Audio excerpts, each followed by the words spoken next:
everybody, it's time to LOL. Listen out loud, that is. It's time for Anime Jam Session with DJ Ranma S, Mako-chan, and Ari Rockefeller. Alright, let me get this set up the way it should be. There we go. Alright. I don't know why there's a black screen here. Let me fix that. Okay. We are golden. And I can see some people are like, wait, what's going on? What is this?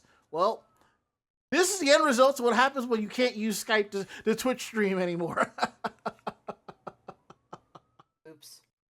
Oh, well, oops is basically the long and short of it, so... And the funny thing is, I had that second monitor, and I was going to get all the kit. This podcast has been a production of Anime Jam Session and AJS Productions. Speaking of whoops. Oops. Yeah, speaking of oops, yeah. I mean, it's different now because normally there's a little Skype icon at the top of my window so I can kind of keep track of things. So now I got to make sure that the Discord window stays active behind everything else. And as I was saying before, I was going to buy the power cable for this other monitor that I have. Because I think I have it in storage, but I don't know what box it's in. I'm like, I'm going to hook up this monitor, send it to the second screen, let this monitor sit right here, not worry about it. But I'm like, well, I'm going to be gone for 2 weeks, so I'll deal with that when I return. So there is that, and that is that. So let me also readjust the microphone, and there it is. So this is part of what's been happening behind the scenes and all the chaos and stuff. So anywho, in case I have not said it yet, which I probably have not, welcome to Anime Jam Session, episode number 676. We are that podcast that talks about anime, games, conventions, the fandom, geek stuff, and everything in between. I'm DJ Ranma S. And I am Mako-chan. Ari is off tonight. He's working the mid shift. He will be back with us in 2 weeks. Barry is not joining us this month. They will be back next month. They're off paying respects at a funeral, so which I completely and totally understand. So now that we got that out the way, Maka, how are you doing tonight? I am so freaking tired. I'm kind of like sort of like in crunch mode for my trip to Japan, but at the same time I'm not, because I've packed and it's like I just gotta remember the electronics, and as I packed I realized I still have room for so much stuff to bring back, so I'm like, thank God for that. So and I just lightened up my while I took all these gift cards and stuff out. I'm just like, I need to put whatever's on these gift cards into the app so I can carry less stuff around. So special thanks to Washo Otaku for his amazing holiday gifts. So I just stacked those gift cards. So like, okay, now I think I'll go use it. You know. Let's see what else is going on. That's basically what's going on. What you've been missing. So it's between me trying to set up a brand new layout for the podcast and the combination of Mako transitioning to her new job and Ari handling other business. We've been running around like chickens with its heads cut off. So Yeah, before the show, I had to actually set my computer setup back up. what happened? And I built the new desk this Okay. weekend. Oh, right. Okay. So I had to completely take apart my setup. We set up the desk, Mm-hmm. and when I got home, I'm just like, oh, that's right. I don't have my computer set up. I kind of have to do that for the show. Mm. Yeah, so that is what I spent the last 45 minutes doing before we went on the air, setting this back up, and I can't even set it up fully until I get the setup from work. Gotcha. Okay. Yeah, they are giving me the equipment to to be able to work fully remote. So I have my stuff set up, and I have to wait and see what stuff they are going to give me before I can finalize where everything is going. Because at some point, I'm going to have to figure out where I'm putting an air conditioner in this room too. Oof. Yeah. So I'm definitely gonna have to rework my setup in here a little bit. I will say, I thought that I would miss having an air conditioner in my room, but I really don't because right now I am doing something in this room, or I have it set up where something I've been wanting for God knows how long. I actually have the window open and there's a screen on the window, and I have a nice breeze of cool air coming through here.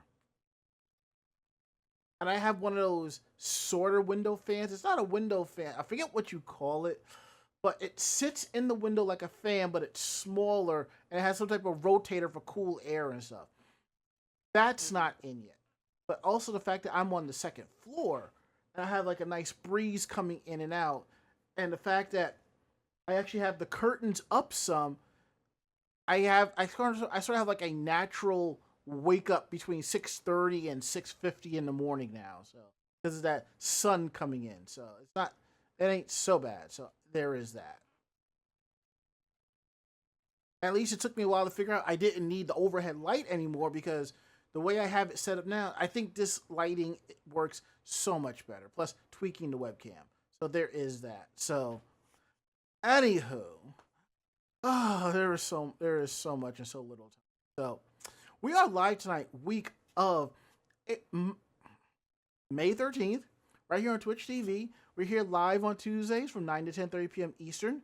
And we just want to shout out happy belated Mother's Day to all of the otaku moms, the anime moms, the manga moms, all the moms that put up with their child's weeb bullshit. So, Hi. oh yeah, your mom definitely puts up with your weeb bullshit. My mom helps me with my weeb bullshit. Exactly. My very first cosplay, she sat there. Not only did she help me put it together, but she helped me style the wig to go with it. Having never had to do that ever before, she sat there and did that. And still to this day, if I need help with a wig, she's right there. And what cosplay was that, pray tell? My very first one was Washu. And there you go.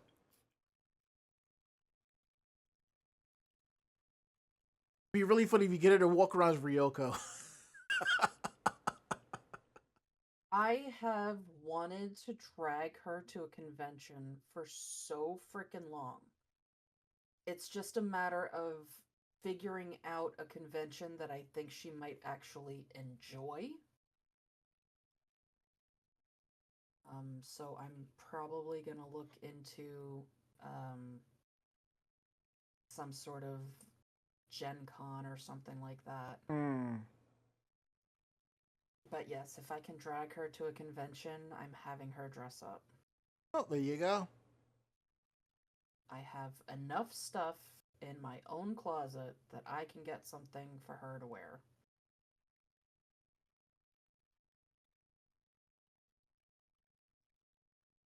Yeah, anyway. I will say there was a period of time where I wanted to drag my mother to a con just so that she could see her little boy perform on stage and make a complete and total fool of himself on stage. That never happened, but I think it was when we did the DDR All Star skit. It was like, well, the con was right there in Westchester, but I couldn't get her up there. But if I could, that would have been so easy, get her right in the front row and watch us perform, and she would absolutely love it. I will say she did help me with one cosplay. Anime Boston, I think it was 2004. I think so. But I actually did a hybrid cosplay. I actually did a hybrid of Human Artemis and Kakashi Sensei. So basically, I was wearing an all-white jumpsuit, Artemis long hair, and the wig. I had the forehead protector on, and I had the mask, And instead of walking around with a book that said "Come Come Paradise," I actually had a book of a Sailor V manga walking around with, So that was kind of fun. So let's see what's going on in the chat room here before we kick things off with our weekend day. Serenity41088 is excited about some autographs that she's getting and a victory convention. Well, good for you. Every convention should be a victory convention, especially if you get the things that you want. So now that we got that out the way, we're gonna move along to how was your week and how was your day? Since we kind of spoiled some of it, we'll just finish the rest of it up. So Mako-chan, how was your week? How was your day? And while you do that, I'm going to take my meds. For Mother's Day this year, my mother came over and helped me to build my desk. Shouldn't it be the other way around? That's what I said, but then as we're sitting there and putting the desk together, I said, is it the sort of thing that we should be doing for Father's Day? Yeah,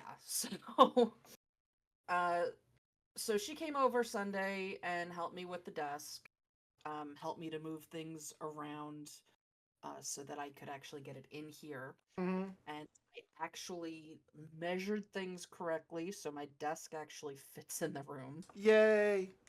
But the other thing I did is, as you can see, I have a new cage for the boys. It is larger. It is set higher. They hate me right now. Because you moved their house. Yeah, pretty much. So long story short is when I got them all set up on Saturday night, Mm-hmm. they were perfectly happy, perfectly fine. I don't know if you can hear it, but they're both in that little pouch that's hanging. They're both screaming at me right now. Well, I think. Well, I can tell you this right now. I'm not hearing it, which means the listeners aren't hearing it either. So. But yeah, so they're screaming at me. Sunday, when I came in here to, start removing my computer from the old desk, I noticed that there was poop on the old desk. And I couldn't understand why. And then I turned to look at the cage and found that part of the cage that I thought was secure was not secure. So both of the boys, at some point during the night, got out of their cage, explored the entire room, got into their food, pigged out on snacks, and then went back into their cage to go to sleep. And ever since then, they have refused to come out of their pouch when I'm in the room. The only reason why I know that they're, still alive is because they scream at me now when I come into the room. And because their food is gone when I check in on them in the morning. Yesterday I got nervous. I wanted to make sure that both of them were in their little pouch. So I went and I poked the pouch, and one of them not only screamed at me, but shot his head up out of the hole in the pouch at the top and screamed at me, like actually looking at me and screamed at me, and then ducked his head back under. Who the fuck do you think you are, Yeah, so happy Mother's Day to me as a pet mom. I get nothing but screamed at while I give them, a nice new house and everything. You know what? Yeah. I could picture you telling your mom that, and I know exactly what her response would be. Yeah, I know exactly how that feels. I know she Yeah, was. well, She when was. she came over, I did tell her, and she started laughing. Because she knows. She knows firsthand. Yeah. So I have not technically seen both of them since Saturday. I'm hoping that having the camera on them while I'm in here for an extended period of time, even if I can't see them since they're currently behind me, I can at least try and catch them in the camera. Which is why they are my show and tell for today. Fair enough. Fair enough. All right, so my weekend day has been the quote unquote usual. I am getting ready for my trip to Japan. I've already packed, as I said. I've already gotten my money, and I'm just sitting here. I'm coming back from the bank, and I'm just like, I have a $250,000 with me. What the F? Now, mind you, I said $250,000 yen, not $250,000. Because if I had $250,000, believe you, I'd be living somewhere a little bit nicer. Anywho, $1 million, I would hope that you would drag a couple more people to Japan with you. well, yeah, and I would be going for 3 weeks. So, but if you're thinking that's a lot of money, well, it kind of is. I would say, let's see, let me pull up because I paid $1,820. That's after fees and tax fees and all of that from my bank, and the fact that I got it within 24 hours. Hell, I actually had it in less than 24 hours. I went over to the bank around 3 o'clock and get a call around 11 saying that they had it. I was like, okay, I wasn't expecting to pick it up till tomorrow. So, and I had to keep running the calculations in my head to make sure it was correct. So, 250,000 yen is basically $1,690.56. Now, granted, I paid close to 1,800 because there was the transaction fees and other fees from the bank in order to get the money. So, and Cedar Berry says in some boroughs in New York City, $250,000 gets you what, a studio on the 7th floor? Only if you're lucky. Bathroom. Hmm? I said, yeah, the size of a bathroom. There is this one person I follow on Facebook, Danny NY Rental. Some of the apartments he shows are just like, I would never pay $1,200 for that. I mean, like, there are people who are splitting 2 bedrooms into 1 bedrooms on 1 bed. I'm like, no. No way. Absolutely freaking not. So, anyhow. And I think the last time, I think when I went to Japan a year and a half ago, I brought 1,500. So I had about, I think 200 and, I think I had 200,000 yen. I think that's how much I had. So I'm bringing an extra 50,000 yen because I'm not eating in the hotels because I figure it would be cheaper. Because, I mean, getting up and going to the hotel for breakfast and dinner, part of it is cool, but you know what's better? I don't know about you, but I love my Japanese Denny's breakfast. So I want to enjoy that. I want to go out and do other things. So there is that. So I have that. I have 2 envelopes to split the money and make sure everything is covered and taken care of. I'm going to do that tonight. I've been pulling some of my electronics and stuff to put aside. That's ready to go. Let's see what else. I actually have some extra cables I've ordered that are here so I can watch stuff on my tablet if I don't want to watch the movies on the flight and stuff like that. That's it. Friday is when it all begins. I get up. I wait for Cece Graywich to call me and say that she is waiting on her ride to Newark. Then I will hop on the bus, make my way to Penn Station, meet her. Then we go out to our hotel and we relax because our flight is at 8:30 in the Saturday morning. And honestly, like I said the first time I went, I was like, you know, I'm going to go to bed around 11 and then wake. And then I think, honestly, I either stayed up the whole night or I think I slept for 2 hours, showered, and just made my way. And that's exactly what I did. So I have that. I'm gonna have my carry-on with some quick change of clothes and stuff like that. So all that's taken care of. I am ready, and I realize I have to put my work email address on my phone for the authenticator, so I can log in and update my timesheet and all this other stuff. So that way, when I come back from vacation, I'll get paid, and I have to wait till finance to do something about that. So that's taken care of and all that good stuff. Let me just this.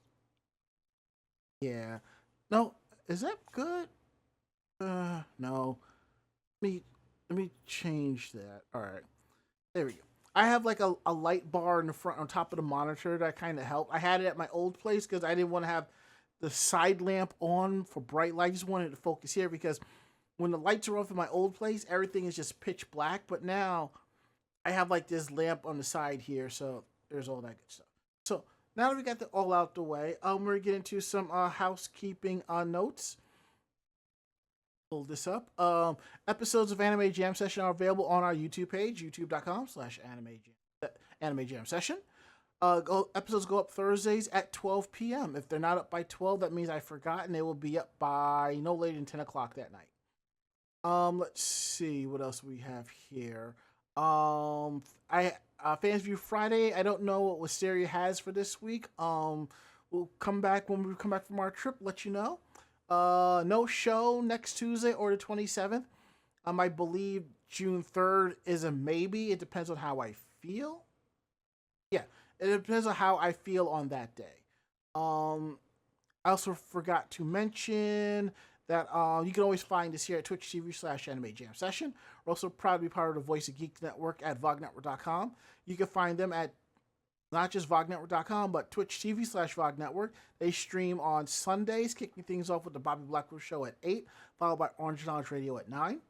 And we have a Discord, vognetwork.com/Discord. Every show is part of the Voice of Geeks Network has their own channel, so come through and hang out. And because we're now on Discord, we'll probably be hanging out in there a little bit more often, so please come on through. So now that we got that out the way, we're going to get into our Geek Roundtable. This is where we talk more about the geek gear aspects of our life and the cool stuff that's going on. So, Mako, is there anything regarding the boys and this and that you didn't cover during the first time around?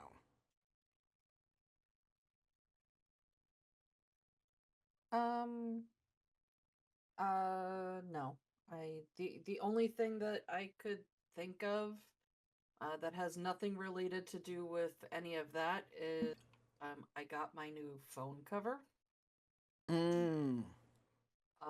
And I actually did not go with something supernatural related. So be proud of me. I'm shocked.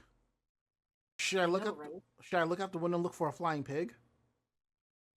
No. No. I mean, it's one of my other fandoms. But yeah, I finally went with something other than supernatural. So, yay. What is it? Ah, Naruto. I forget that you're a Narutard. Yes and no. I think that it's definitely gone on for too long. Mm. More along the lines of like I get why they transitioned into like the original group having kids and all of that, but Mm-hmm. um I think it went on for too long. But I'm more a fan of some of the characters Gotcha. over the series itself. Mm.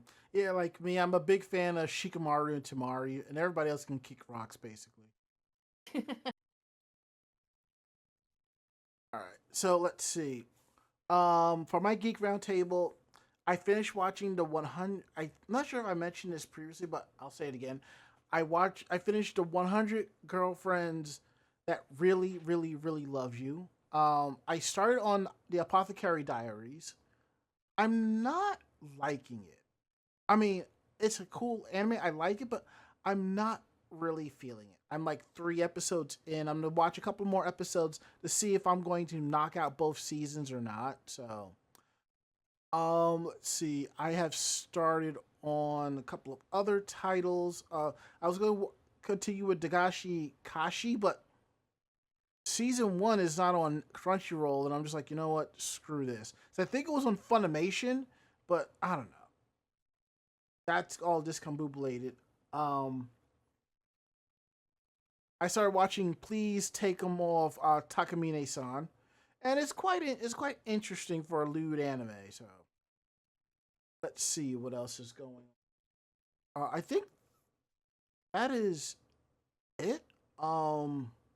I got my stuff together for my trip. I actually went out and got a second pair of headphones that I actually paid a couple extra bucks for a set of JBL in-ear buds and an adapter, so that's all covered. So I figured Thursday night when I get home for my haircut, I'll just fire up all the streaming apps and just download a show off of each one so I have something to watch just in case there's nothing on the flight that interests me or if I'm chilling in the hotel room during my trip, which I doubt if I am. If I'm chilling in the hotel room, I'm probably going to get ready to pass out or something.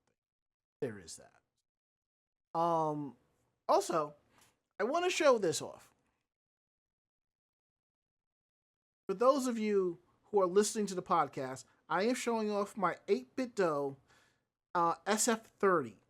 It's basically a Super Famicom controller with sticks on them and extra button functionality to use on your Switch.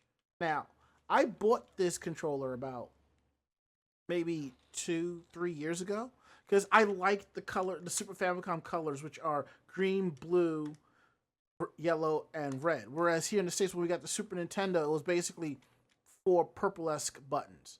I don't know why they changed it. I thought it was cool. They left it like that. And I was like, I think this is cooler than the Super Nintendo colors. So I went out and got this.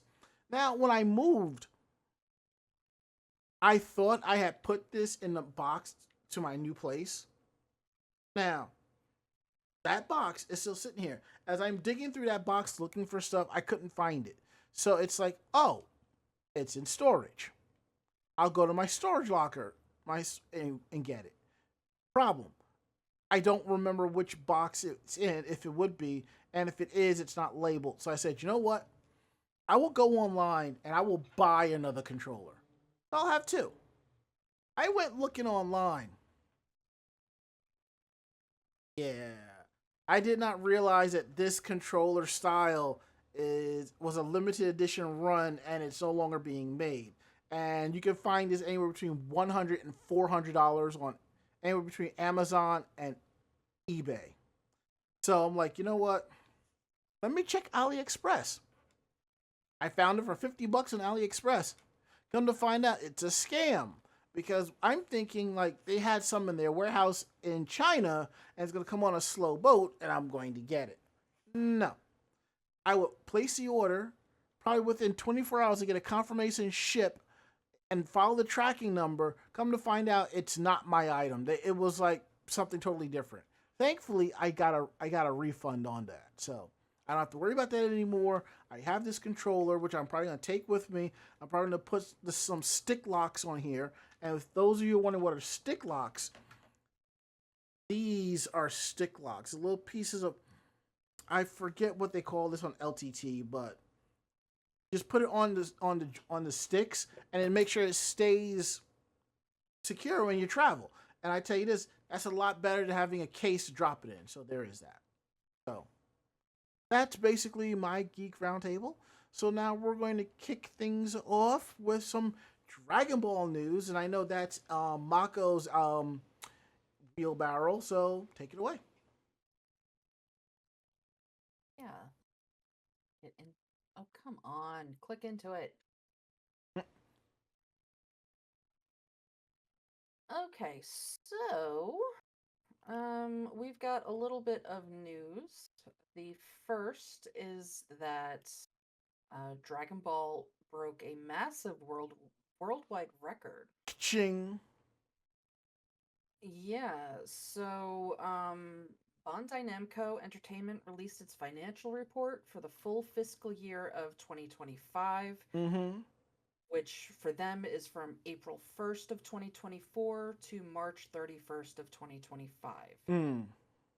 As with previous reports, the 2025 spreadsheets detail the financial performance of Bandai Namco's heavy hitters regarding merchandise and video game sales. In 2024, Dragon Ball lost its #1 sales ranking spot to Mobile Suit Gundam after holding onto the title for 6 years. You know, I would have expected that to come from One Piece.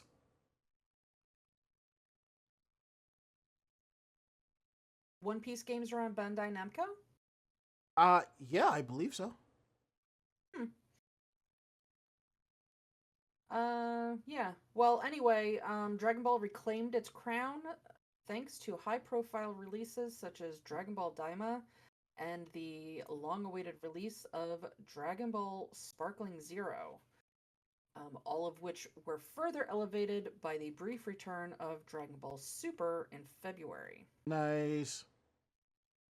So Dragon Ball is the first, um, I guess the first IP to hit 190 billion yen Wow. in a single year. So this was actually shared on uh, the on a social media user's X, Twitter, whatever. Mm-hmm. So they do go over the top three performers, which are Dragon Ball, Mobile Suit Gundam, and One Piece. However, there's a monumental difference in sales between Dragon Ball and the other anime franchises.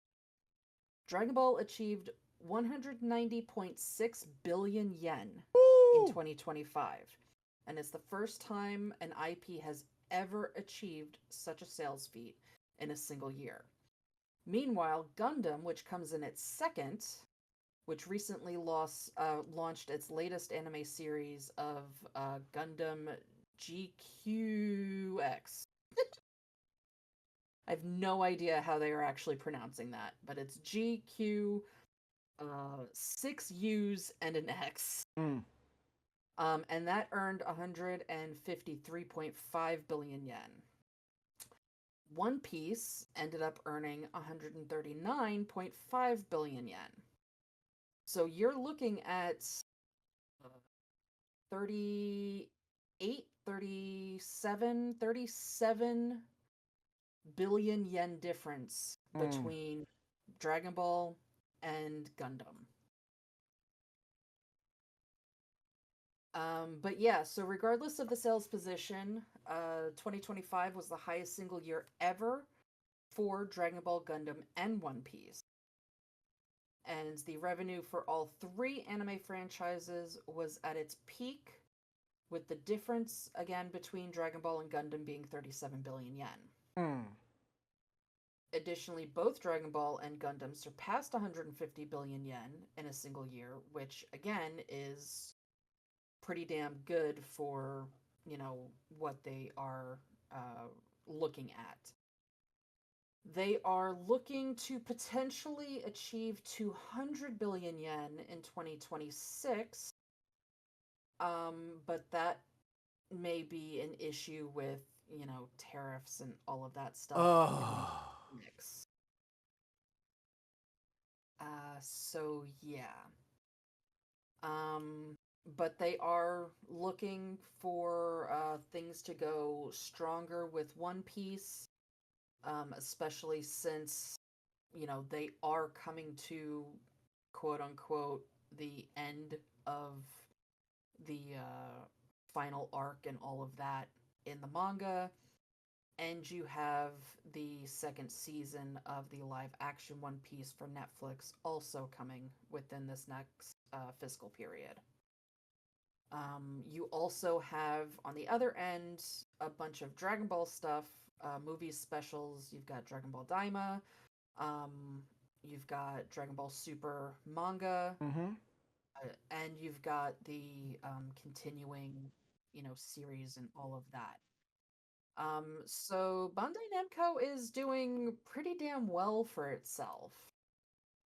They're gonna be all right. Yeah, and one of the things that is going to help it, and why is this not? Why is it not what? What broke?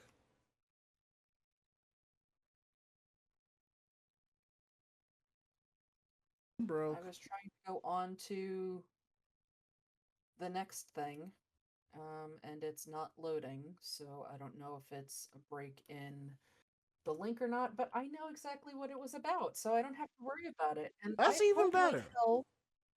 That's even better. I'm gonna see if I can get the link to work. Yeah, but I hope like hell that this next piece of merchandise comes to the States. Because holy hell, I want it. And I know it's going to be expensive. But for the 40th anniversary of Dragon Ball, they're putting out a brand new box set of the manga. It is 42 books. Each book is going to have not only the original art, but it is going to have a variant cover done by another one of the manga legends that are, I guess, owned by Jump. By the way, the Or, site is down. well, that's not good. Well, it's also if it helps, there is official notification on the Dragon Ball website. Yeah, but I mean, it really doesn't matter. Yeah. So this is a full box set, 42 different books, and as I said, each one is going to have a variant art cover done by another Shonen Jump manga creator. Yeah. So, yes, there is going to be a cover that is done in the art style of uh I'm trying to think of all the different artists that they had listed on that. Let me. Okay.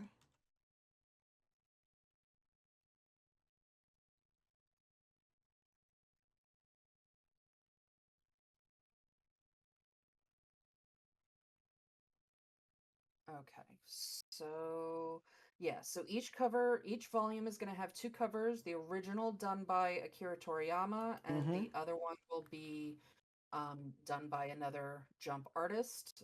Those artists, just to give you an example, will be Ichiro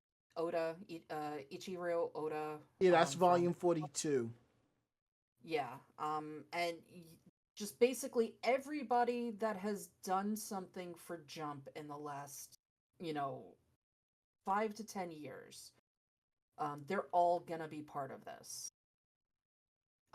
It is a huge collection. It is going to be in various sets. Like they're releasing it in, I think the box is going to be in one set with 4 different manga, and then you would be able to purchase the additional manga or something like that.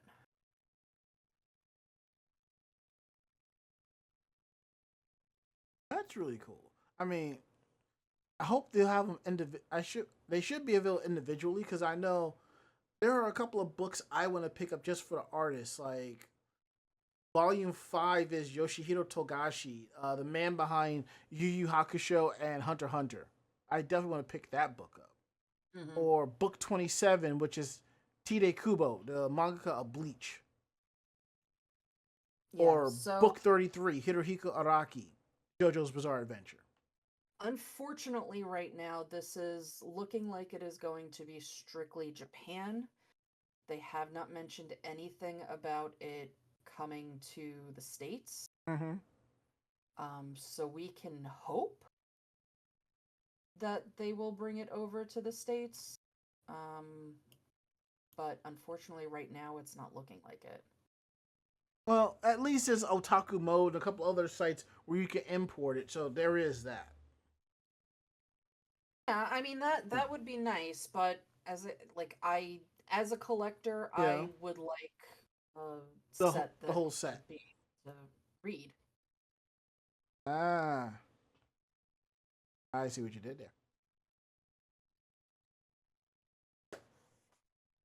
All right, so it's safe for us to move on to our next topic. Go ahead. Hmm? Yeah, go ahead. Okay, cool, because you kind of cut out for a split second. So, all right, we already covered the anniversary Dragon Ball box. So we're going to talk about Yoroiden Samurai Troopers.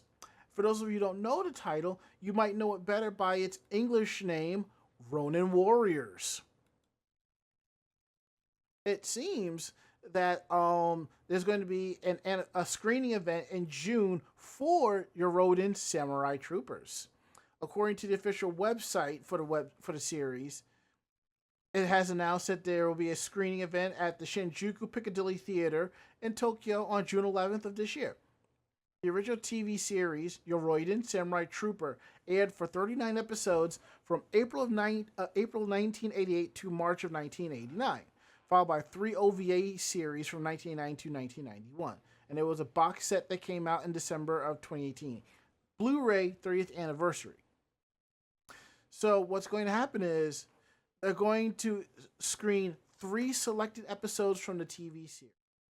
Takeshi Kusao, the voice of one of the protagonists, Ryo Sanada, and Hideo Okamoto, the original designer of the Yoroi gears, which is the battle suits that they wear, will join the event for the stage screening. The 3,500 yen ticket will be available on Ticketpedia starting now. It's available from May 5th to the 28th, which is kind of cool. And if you have not seen Samurai Troopers, it is available on Crunchyroll. I do believe you can watch the original Japanese on there. I don't know about the Ronin Warriors dub, but then again, if you go on Crunchyroll, you can watch Samurai Pizza Cats, or you can flip to the Japanese and watch Kyoto Nindentede, which is the Japanese name of the series, so which is kind of cool. And for those of you who are curious what the basis of the show is, long ago, there existed an evil spirit that waged a war to conquer the human world. Defeat drove him back to the realm of darkness, but not before vowing to return and exact his revenge. 1,000 years later, the world has all but forgotten the name of Raga, Emperor of Doom, when black clouds smother the bright city lights of Shinjuku, and a sinister laugh drowns out the dying hum of electricity. The people are plunged into a world of terror, unprepared for the evil spirit's return. I'm gonna have to give this another run through. So, Love this series. It was definitely one of my favorite series when I was growing up, mm-hmm. and it was the first anime series that I really got into. There you go. And also, as I've said before, a lot of us from the older Gen X, elder millennial generation, we have watched anime and not realizing it was anime till much later down the line. And we're like, that's why I like this so much. Anywho, I'm going to kick it back to Mako-chan because we're going to go back to her fandom, which is Tenchi Muyo. Yeah, so for those that don't know, you have 5 days left to go onto Kickstarter and get your uh, uh, copy of the Tenchi Muyo American Tenchi Continuity Omnibus. Yeah, because I have, and I'm glad you said that because I actually have the tab open for that to remind myself to to jump in on that. So I'm like, you know what?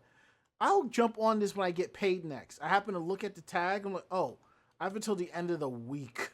Whoops. Yeah. Yeah, I thought I had a little bit more time, and then when I was going through and saw this, I'm like, oh, there's only, there's less than a week left. Mm-hmm.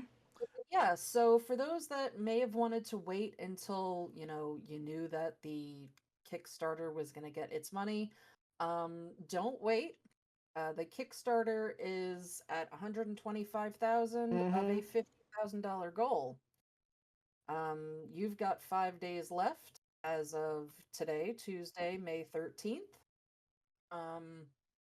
So if you want it, go on to Kickstarter and look up Tenchi Muyo, or go onto Google and look up Tenchi Muyo Kickstarter. Or Tenchi Muyo American Omnibus.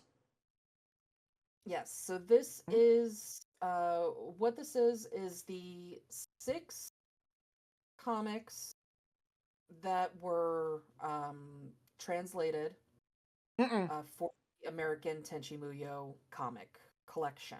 Wait, hold on. These weren't translated. Nope, these weren't translated. These are originals. They were just American? Yeah, because because I collected a couple of these books. So you had the actual manga, No Need for Tenchi, that Viz put out. And I believe I gave you all of my Tenchis because I'm like, you're a bigger fan than I am, so you'd enjoy these a lot more. So that's that series. If you want to figure out after watching the OVAs what happens next, you go to the No Need for Tenchi manga books. The Tenchi Muyo American comics were an American project that was done original. So the stories in there do fall into the normal continuity, but it doesn't really take away from it. That's what that Yeah, is. Yeah. they do follow the comic. They do follow the anime, but they are kind of their own Yes. take on things. Mm-hmm. But yeah, there are only 6 issues, so it is going to be in one collection. Um, the basic content will be one paperback. If you want, they are doing a hard-covered version. And if you want to not spend a whole hell of a lot of money, they are doing a PDF version as Mm. well. Whenever it comes to these books, like I did with Antarctic Press, I'm going to end up just getting I'm probably gonna just dropping money for the trade paperback. If it Yeah, wasn't, that's yeah, probably the paperback yeah, comes with PDF. mm-hmm, But they're also doing, I know some of them are already sold out, but yeah, they are doing signed copies of some of them as well.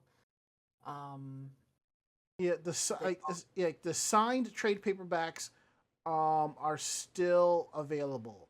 The hardcover signature signed ones are gone. But yeah. yeah, the Space Pirate Elite, which was a signed hardcover book, but it's part of the quote unquote remark portion, which means that the artist will be drawing a unique remark or small character head in the book for you. Mm. So definitely awesome, but pretty expensive Yeah. if you're looking to get that. I know that the ones for the names, if you want your name in the book, those I believe are also sold out. But they're doing really cute add-ons, so they've got a sticker sheet that has the characters on it. They're doing an add-on of a bookmark, which is Tenchiken, which is the sword. They're doing a Galaxy Police patch and fold-out poster of the cover of, I believe, the first book. Mm-hmm. But they are, going through a bunch of additional things as well. Um, so yeah, Yeah, and I'm going. part this, I believe, just as all of the other Kickstarters of some of the older series that are out there, is to see how much love is still out there for these series. Mm-hmm.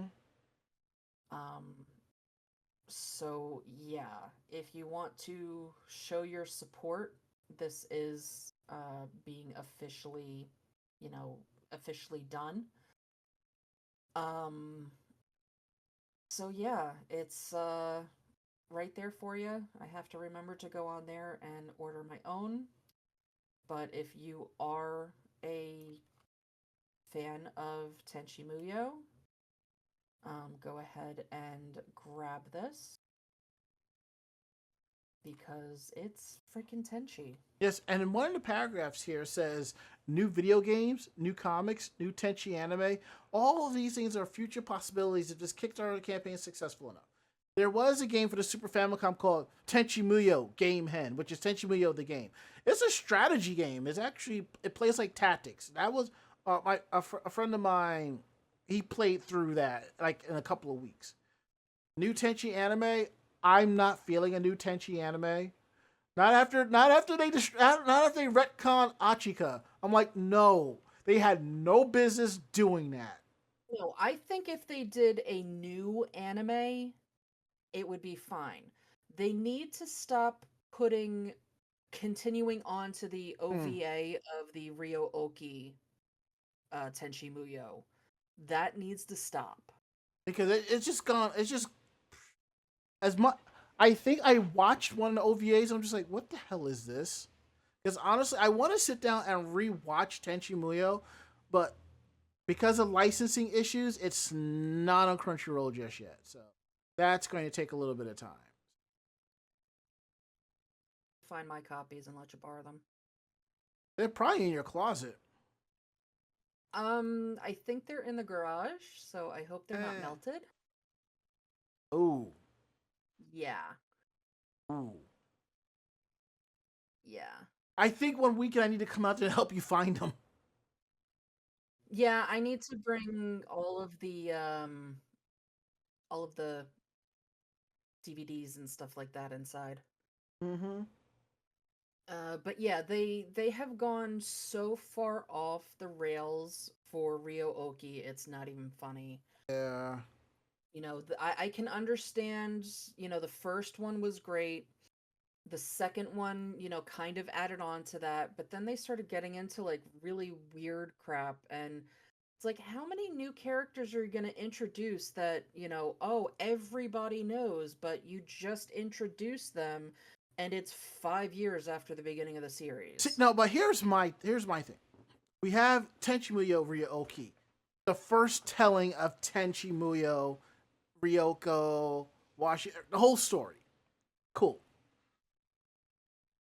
Then we get Tenchi Universe, better known in Japan as Tenchi Muyo TV series, which is another retelling of the original Tenchi Muyo OVAs with more characters. And this was a little bit more fleshed out. And I was okay with that. Then they had the balls to do Shin Tenchi Muyo, which is yet another retelling of Tenchi Muyo TV series, which is also a retelling of the Tenchi Muyo OVAs. And they did the ultimate bitch move. What did they do in Shin Tenchi Muyo? They hooked Tenchi up with another girl.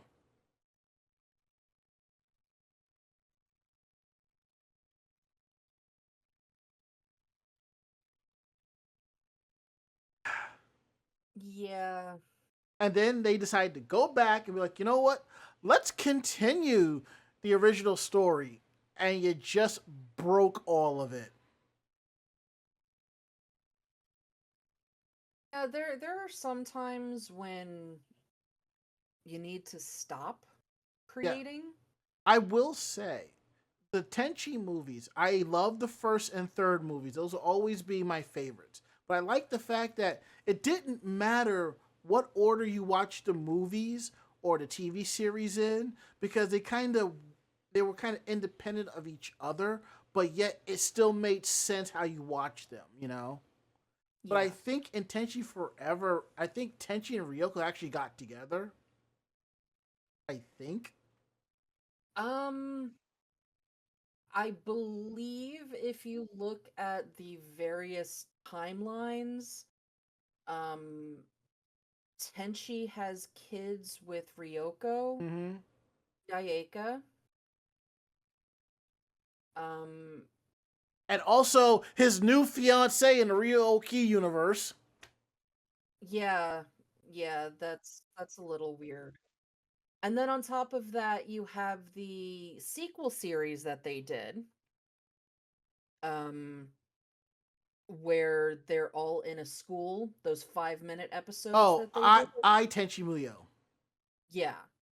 So you've got that one too, which is years later, and you know, is it it wasn't part of the series. It was done as kind of a love letter to um the area of where the series takes place, Mm-hmm. which, you know, I'm perfectly okay with. I've watched it and it's really out there, but you know, so is everything else that was a continuation or a side show or a let's do something in this universe and have all the characters look like old characters, but we're going to name them something else. Let's do a cop show and just, you know, have a bunch of characters that just pop in, or we'll just use their name. Yeah, They should just yeah. call that Adventures of the Galaxy Police. That's exactly what they should have called it. They should have called it what it is, which is garbage. That's what they should have called it. Just draw it and stick it right in the trash where it belongs. But yeah, this is one of those series where they have gone so far out and done so many wacky things that it's just, yes, no need for side characters. Look, and then don't forget we have Magical Girl Pretty Sammy and Magical Project S. And between you and me, I still want to see Pretty Sammy and Chibiusa throw hands. That would be funny. Yes. Don't mind the Pretty Sammy stuff. Because they use the characters from Tenchi, but it's like a story that Sasami is creating for herself, kind of thing. These are the people in your neighborhood. In your neighborhood. In your neighborhood. Yeah, so, that I see as just her imagination running wild. But yeah, it's different. Yes, and as RacerX says in our chat room here at Twitch TV/Anime Jam Session, Pretty Sammy was fun, but the OVAs are much more self-aware than Magical Project S. And the ending of OVA 2 was funnier. Valid points, valid points. I think I have those on VHS tape and in storage. I think. I know I bought it. Now, I only had a slight issue with Magical Project S, and it was Pixie Misa. I just think I wasn't too fond of the outfit. I'm like, they're 12 years old. I don't think she should be running around some type of pleather dominatrix-esque outfit. But I get it. It's Japan. But still, I get it. But I'm just like, that just doesn't, It was still a good anime nonetheless. Anyhow, have we beaten the dead Cabot down already? Go on to the next thing. Exactly. That's all I wanted to hear. So now we're going to talk about the fact that Sony and Bandai are investing in an AI company. And if you can't tell by now, nobody is big on AI at the moment and the problems and issues that it's causing. Like the creator, like the president guy, OpenAI, ChatGPT is telling you, don't be nice to the ChatGPT, like saying thank you and so forth. You're burning more energy, But that's the thing. Yes, we know it's a sentient being, but a lot of times if somebody helps you, what are you going to say? Thank you? Now, normally we would be pulling this off of Anime News Network, but they're currently down at the moment. So I'm pulling this off of Yahoo Tech, and they're calling it, which came off of PlayStationLifestyle.net, new Sony Bandai Namco partnership isn't what fans expected. And that will kind of make sense. So they're going to invest a total of 10 billion yen into Web3 and an AI startup called Gaudi, Gaudiy. They're calling it to be a strategic partnership in the fields of entertainment and technology. And a statement that Sony had put out, the partnership between the three companies will create a new ecosystem in the entertainment industry by leveraging its assets to give its fans as Japanese IP more fun next-gen entertainment experiences. The company named 5 important themes that will drive this collab, 2 of them which will use blockchain technology and generative AI. They aim to build a safe ecosystem where fans and creators can participate and operate using blockchain technology, Sony stated in regards to blockchain tech. By utilizing Sonium, a public blockchain developed by Sony and Gaudi's empirical research on tokenomics, well, not the type of tokenomics I was thinking, and knowledge of auction and design, they can implement a system where creators can be paid an equitable price. B&HD and Godify aim to create a new entertainment experiences by propelling the research, development, and application of generative AI when discussing using the technology. They have already begun the concrete initiatives such as using the technology within the official Gunpla Community Builders Note, which is Gundam model kits. The themes will also include promoting and expanding its Japanese IP globally, enrich IP creation, and nurture creators to combine data and assets to provide more moving and personalized experiences. This partnership is with Sony Group Corporation, the Tokyo-based conglomerate that houses its gaming division SIE, Sony Interactive Entertainment. While this statement mentions more on anime communities, it does mention that games are as part of its entertainment wing. It doesn't mention any specifics, but it seems as the partnership could potentially impact Sony gaming ventures, which include PlayStation. I mean, I don't mind AI in video games in the aspect of NPCs and stuff like that. If it's to help carry along the story. If the writers already wrote the story and it's in the game and you're using the AI for the NPCs to say certain things, sure, I'm okay with that. Having AI, like if you're running like one game I used to play a lot that I stopped playing was Gears of War. I thought it was a great first person, I think third person shooter. I thought it was great. But what I didn't like about the fact that you had to go back and control the other members of the party to move them along sometimes.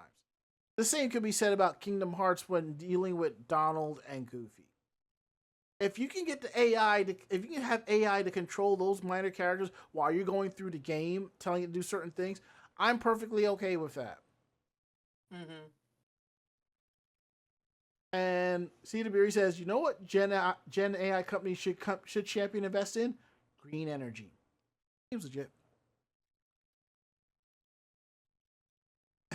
Well, we're not going to continue any for long just because we've talked about on this show how much we feel about AI, so on and so forth. And as somebody who's actually in the entertainment field where AI does come up from time to time, and yeah.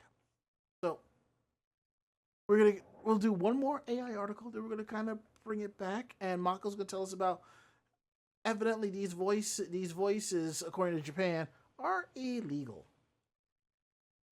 Yeah.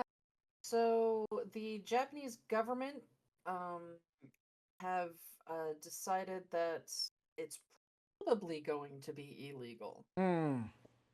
So the Ministry of Economy, Trade, and Industry is a section of the Japanese government, and it recently said that using generative AI in the wrong ways could run afoul of the country's Unfair Competition Prevention Act.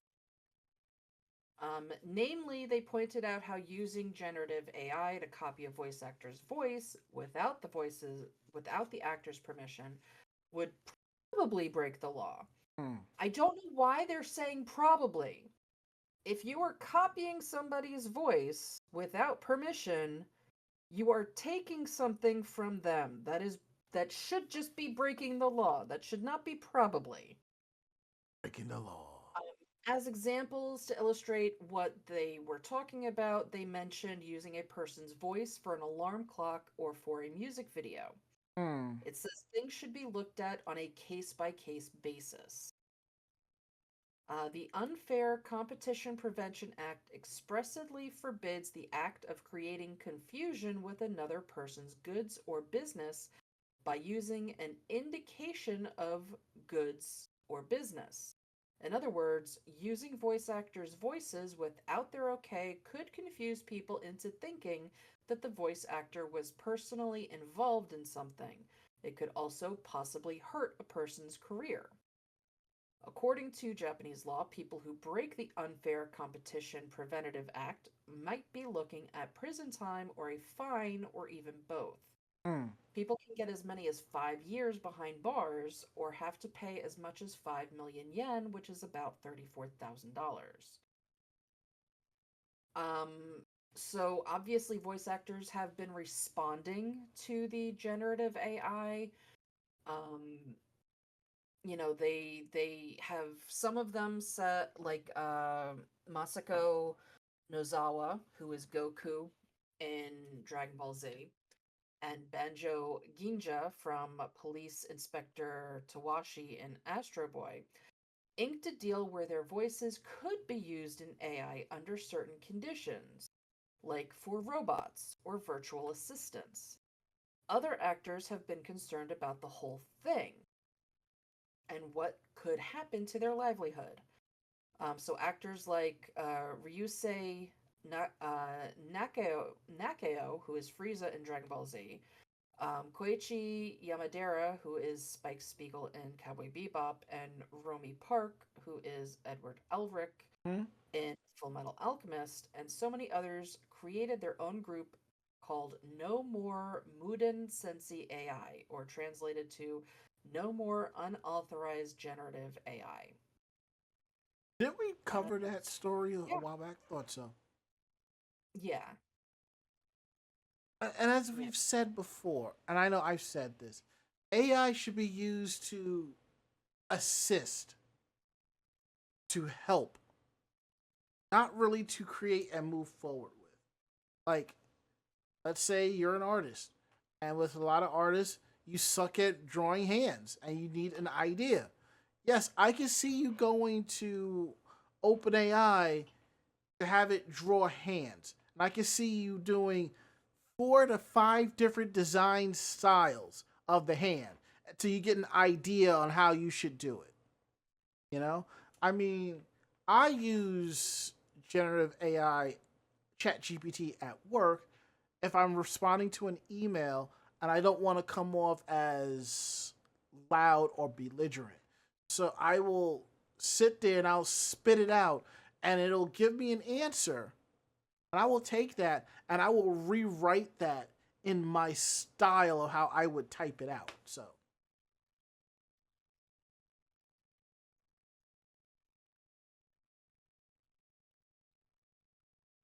So now that we got that out the way about AI, we're gonna bring it on home with some Neon Genesis Evangelion.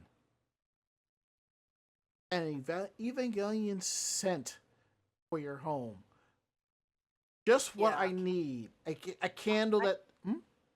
I had to add this just because of the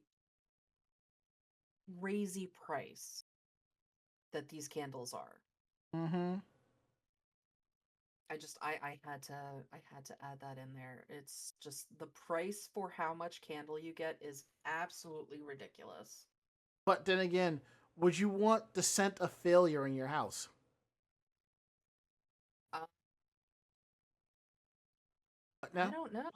You come across, quite often, so Bungle. I'll remember that when I walk past the Capcom store. Yeah, that's what I thought. Now turning 30 years old, the classic anime Neon Genesis Evangelion is celebrating a major milestone. To mark the occasion, fans can light up and smell the nostalgia with an unexpected and officially licensed collab. Produced by the brand Soli, Soli. The new Radio Eva Soli Evangelion candles have the very scent of the franchise. Based on the anime's iconic mecha, these 3 candles can actually be refilled in a way. They won't trigger the third impact because these items will add a Cruel Angel's fragrance to every collection. Trio candles by Soli are part of a collaboration with Radio Eva, which handles the branded fashion and similar items for the mecha anime franchise. Cast in purple, red, and yellow, these 3 options are based on the color schemes of the Ava units in the anime. The purple is based on iconic Ava Unit 1 and has a static flower design and a sandalwood scent. Ava Unit 0 is the yellow candle with the corresponding flower being mimosa and the scent being a fitting lemongrass. Meanwhile, Ava Unit 2 candle has a rose for both of its flower and scent, giving each unit a smell as different as its pilots. Actual candle within these items are the Takibi candle by Soli, with the main body measuring about 7.5 centimeters by 7.5 centimeters. And that's a lot. 7.5 centimeters is about 3 inches. If that. By collecting the wax that drips and melts, the customers can refill the gel candles and light them again. Handmade and meant to last a couple of hours, these candles are certainly different for the fans of Ava. The price of these items are 11,000 yen, or about $77. Which I can, like, Mark, I can see why you're questioning the cost, but given that these are handmade, I can kind of see why. But $77 for a candle that only lasts you a couple of hours. They True. say 1 to 2 hours. Let's be real. Most people who are going to buy the candle aren't going to light them anyway. No, but still, as somebody that likes to burn candles, At both ends. $60 for something that's only going to last you a couple of hours is absolutely ridiculous. Fair. Now, if you want to get these, the Evangelion store is shipping them internationally through their BANDAI service. The candles are expected to be delivered in late May. For those of you who are looking to light their wicks by the end of the month, should order theirs soon. This year also marks the 30th anniversary of Evangelion as a whole, with the original anime having run from 1995 to 1996. And as some people have said, Evangelion is basically Hideaki Anno's way of dealing with his divorce.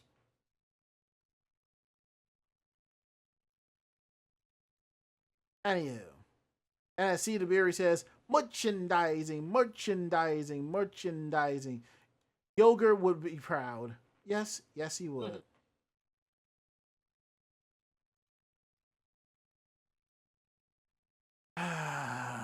What kind of a candle will you burn when you realize when you had sex with your mom?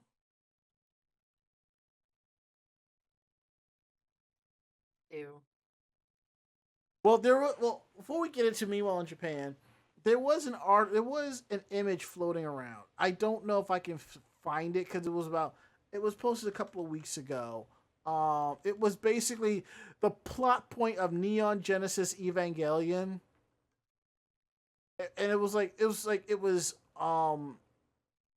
Gendo, this woman, and this other guy, and it's like, because here it is. This whole series started because two simps wanted to bang their coworker.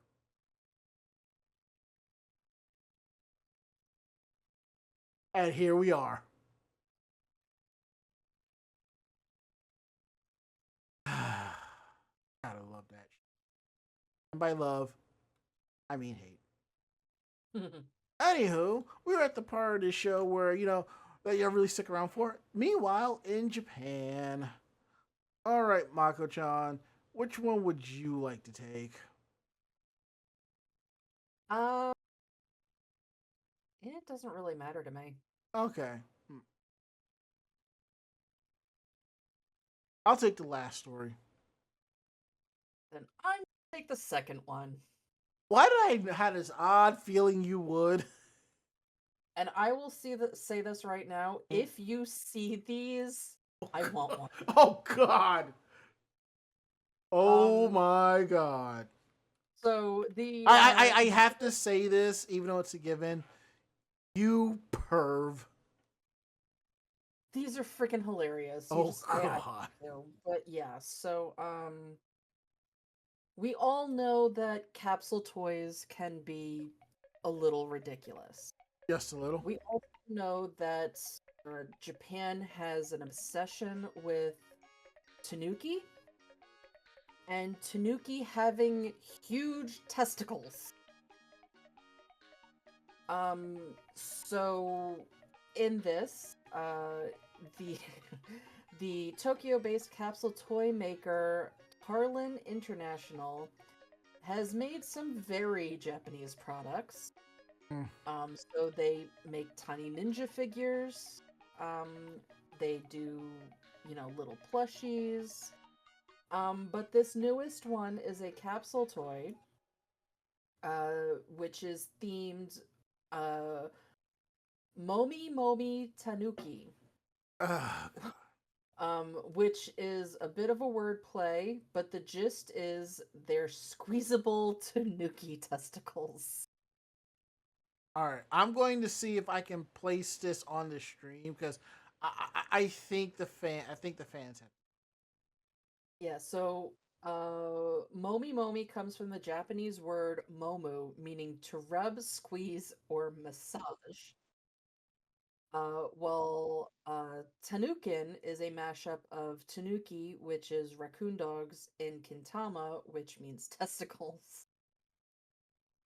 So while it might seem completely unhinged for a toy, it's easier to see if you're versed in Japanese folklore, or alternatively, a scholar of testicular cultural anthropology. And there it is, ladies and gents. Yeah, um, that is a tanuki testicle squeeze toy. But yeah, so in Japanese legends, tanuki aren't just cuddly looking woodland creatures, but trickster spirits who like to prank unsuspecting country bumpkins. And among their purported powers are the ability to change the size and shape of their testicles as part of their shape-shifting skills. Outside of the realm of the supernatural, in the real world, Japanese goldsmiths used to use tanuki scrotum skin, renowned for its durable pliability, as a wrapping when hammering gold into gold leaf. And that connection between tanuki testicles and precious metals got stretched further still to tanuki balls being sometimes seen as a symbol of impending economic prosperity, which is why they're a prominent feature on statues you'll see outside of some Japanese businesses. So, from a Japanese standpoint, tanuki and testicles go together like a left and right nut. What Hmm. the hell is this? The connection is so strong that Tarlin International didn't create its squeezable figure as just one possibility in a wider set. No, the Momi Momi Tanuki, no, Tanukin, is its own entire line. Because what would be more disappointing than desiring Tanuki balls but getting something else? Oh my. So these being capsule toys, there is still some random element. So Tarlin International produces the Momi Momi Tanukin in 4 different colors, each with an elegant name. There's Yamabuki, which is Japanese yellow rose. There's Curry, which is chestnut. There's Sriracha, which is white tea, and Uguisu, which is Japanese bush warbler. Because yellow, brown, gray, and green just don't have the dignity these figures deserve in a name. Yeah, no. Yeah, so each one of these in a capsule toy is going to be priced at 400 yen, which is 275. Um, and Harlan International says that they're meant for users age 8 and up. And the company makes an additional warning that when not being played with, the figure should be kept in a safe place out of reach of children under 3 years old as a safety precaution, so that you don't have to yell out, "Help, my child is choking on tanuki balls."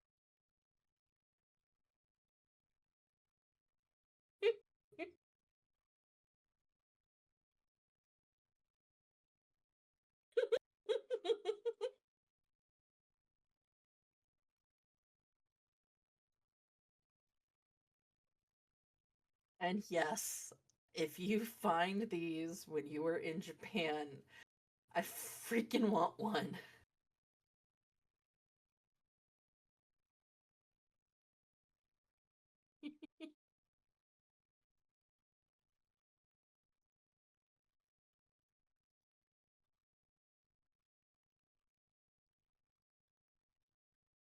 God damn it, Mako-chan. It's like, did I break you again? It's more like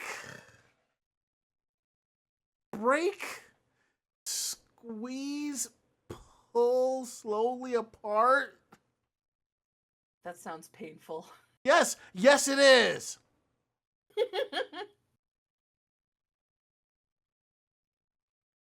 Come on, it's, the evolution of the stress ball. In this case, balls.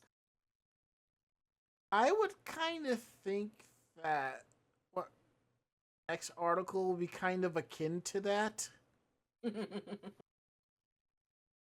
wonder what she's like outside the podcast. I am exactly the same. Exactly. So, anywho, we're gonna go from tanuki balls to squirrel tits. Oh, no, we went from tanuki balls to squirrel cheeks that just happened to be tits. Close enough. A new squirrel cheek boob adjacent video game is all about the nuts, and it has a sensitive mode. There's a lot to be said about being upfront in your advertising, so kudos to Tokyo-based video game developer Qreate, Qureate, for promptly asking you that question on the top of the page of the official website for their upcoming game, Magical Nut Ikuno. As further evidence of how open they are about the pervasiveness of the elements, the response button for no is also marked leave.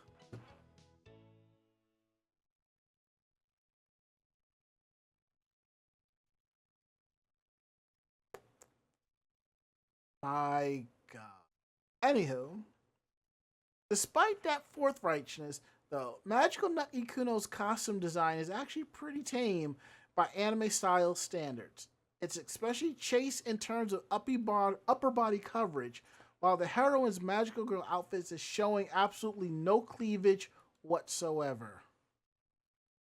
And you know what? I am going to bring this up so that y'all can see this for yourself. So I'm just like, WTF? And that's it right there.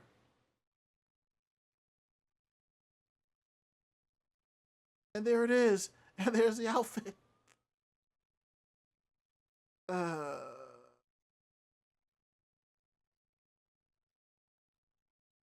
WTF.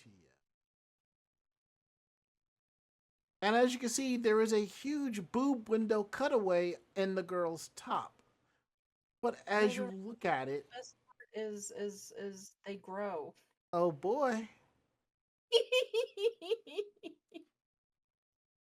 there's no chest exposure at all, and you're looking at squirrels. It's the design of the squirrels.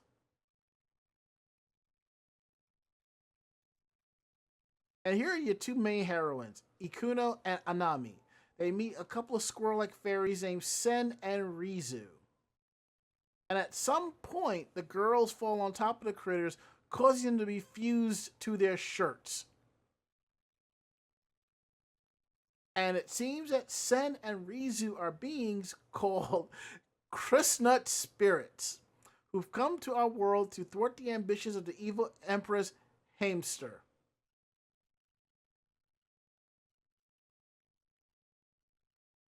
Hamster.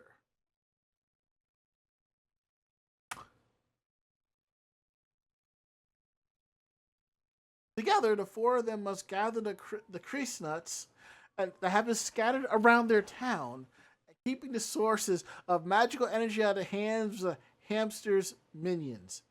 So the heroines have to gather nuts. And where do squirrels keep their nuts? That's right, in their mouth. Do you see where we're going with this, people?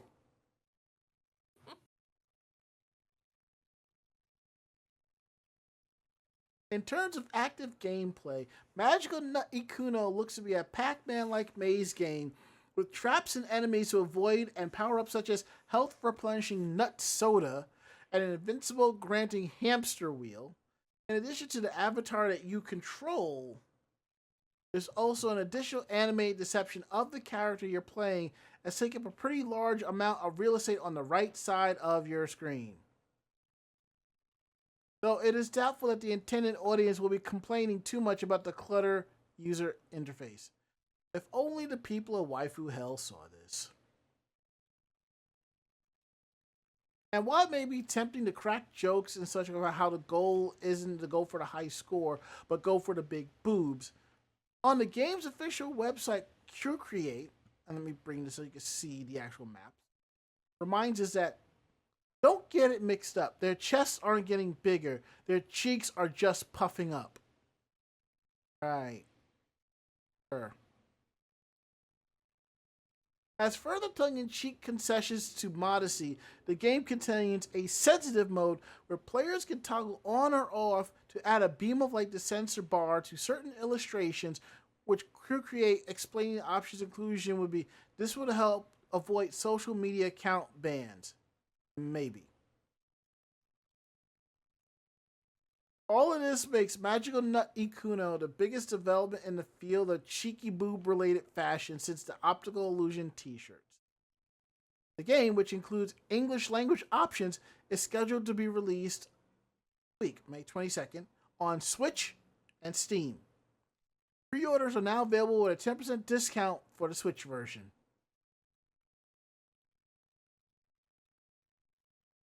Yeah.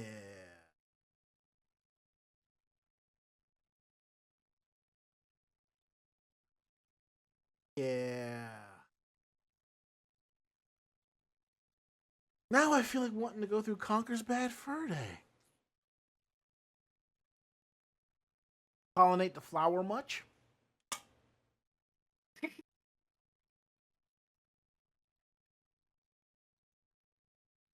Ah, good God Almighty. I think it's time to wrap the show. Agree.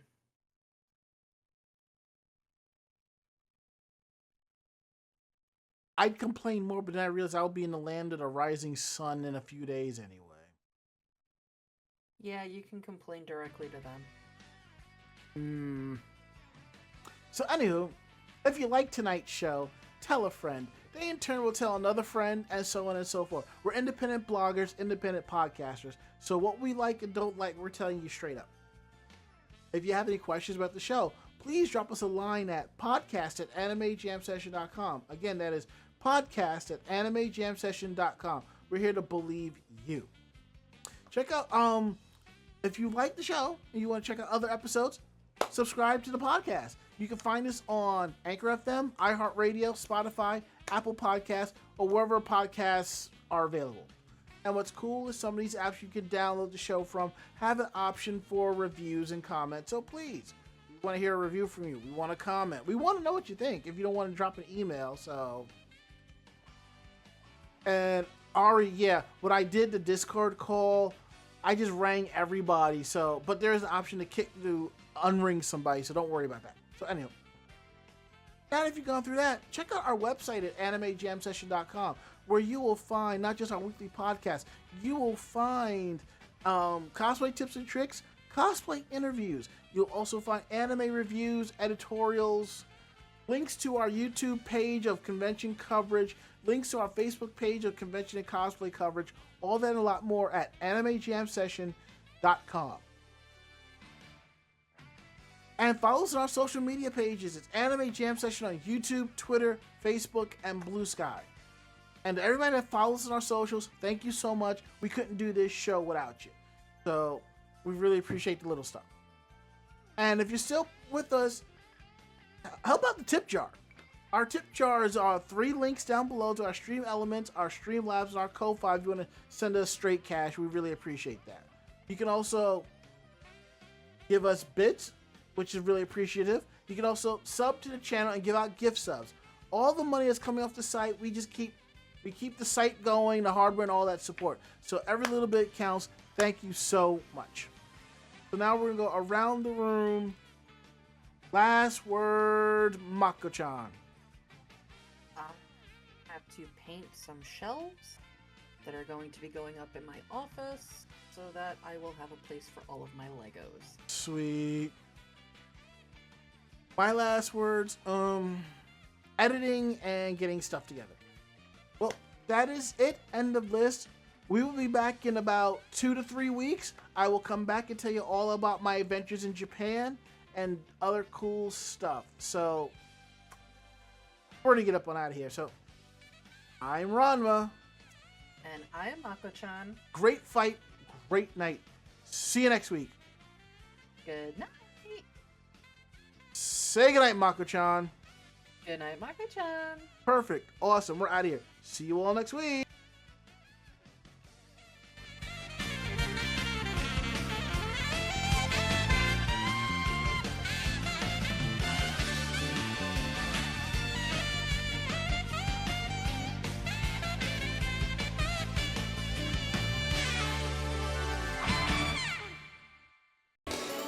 This podcast has been a production of Anime Jam Session and AJS Productions.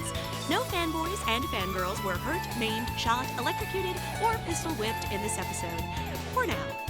The views, opinions, and thoughts expressed on this show do not reflect the staff or the network as a whole. But we're still right, damn it. For transcripts of this episode, start typing. Check us out at animejamsession.com and vognetwork.com for more information about us and other programming. Jamata ne!